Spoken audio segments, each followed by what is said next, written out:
नमस्ते। हम सब विटामिन डी को सनशाइन विटामिन के नाम से जानते हैं, है ना?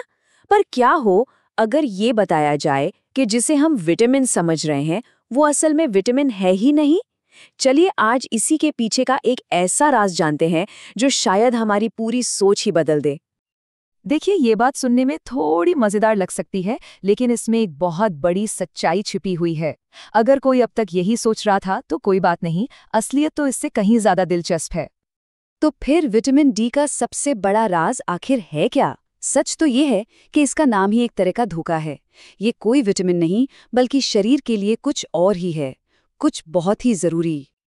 जी हाँ, विटामिन डी असल में एक स्टेरॉयड हार्मोन है, मतलब एक पावरफुल केमिकल मैसेंजर जिसे हमारा शरीर खुद बनाता है ताकि शरीर के जरूरी काम कंट्रोल हो सके। इसे हम खाने से नहीं लेते बल्कि हमारा शरीर इसे खुद तैयार करता है।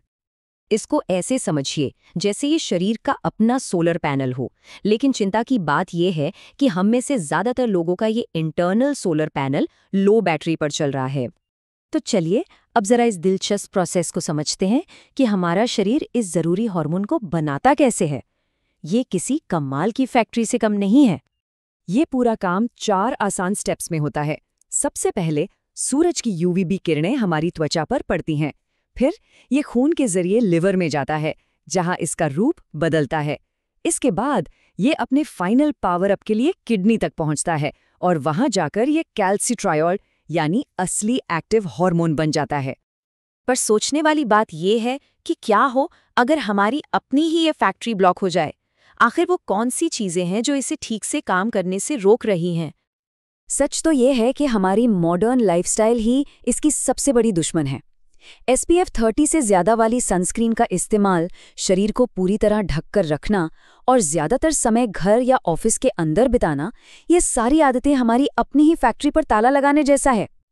और मजे की बात देखिए, यही हार्मोन हमारे शरीर की पूरी कैल्शियम इकोनॉमी को चलाता है। हड्डियां हों, दांत हों, मांसपेशियां और यहाँ तक कि हमारी इम्यूनिटी भी, सब इसी पर निर्भर है। इसके बिना शरीर कैल्शियम का सही इस्तेमाल कर ही नहीं पाता। तो चलिए अब देखते हैं कि जब शरीर में इस हार्मोन की कमी होती है तो उसके लक्षण क्या होते हैं, जिन्हें हम अक्सर किसी और वजह से मानकर नजरअंदाज कर देते हैं। क्या कभी ऐसा महसूस हुआ है कि रात में 10 घंटे सोने के बाद भी सुबह उठकर थकान क्यों हो रही है? ये एक बहुत ही आम एहसास है और इसका सीधा कनेक्शन विटामिन डी की कमी से हो सकता है। इसके कुछ आम लक्षण हैं। हड्डियों में बिना किसी वजह के दर्द होना, बालों का झड़ना जिसका दोष अक्सर शैम्पू को दिया जाता है, लगातार थकान बने रहना जिसकी वजह नौकरी को माना जाता है, मांसपेशियों में ऐंठन और बार बार मूड बदलना। हो सकता है ये सब सिर्फ सनशाइन की कमी की वजह से हो रहा हो। तो अब जब समस्या को समझ लिया है तो इसके समाधान पर आते हैं। हम अपने विटामिन डी के लेवल को नेचुरल तरीकों से और सप्लीमेंट्स दोनों से कैसे ठीक कर सकते हैं?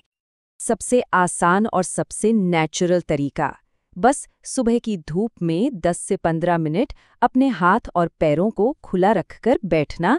जी हाँ, कई बार बस इतना ही काफी हो सकता है। धूप के अलावा खाने पीने की कुछ चीजें भी इसमें मदद कर सकती हैं, जैसे कि अंडे, कुछ खास तरह की मछलियां और फोर्टिफाइड दूध जिसमें विटामिन डी अलग से मिलाया जाता है। और अगर सप्लीमेंट्स की बात करें तो एंडोक्राइन सोसाइटी की 2024 की गाइडलाइंस कुछ इस तरह हैं। ज़्यादातर वयस्कों के लिए मेंटेनेंस डोज रोज़ाना 1000 से 2000 आयु होता है और अगर लेवल 20 से भी कम है तो 6 हफ्तों तक हर हफ्ते 60,000 आयु लेने की सलाह दी जाती है। पर एक बात याद रहे, ये सिर्फ गाइडलाइंस है, प्रिस्क्रिप्शन नहीं। यहाँ एक बहुत ज़रूरी बात समझनी होगी। सही डोज से हड्डियां मजबूत होती हैं और मूड भी ठीक रहता है, लेकिन ज़रूरत से ज़्यादा लेने पर हाइपरकैल्सीमिया, जी मिचलाना और यहाँ तक कि किडनी में पथरी जैसी गंभीर समस्याएं भी हो सकती हैं। इसे कैंडी की तरह रोज़ नहीं खाना है।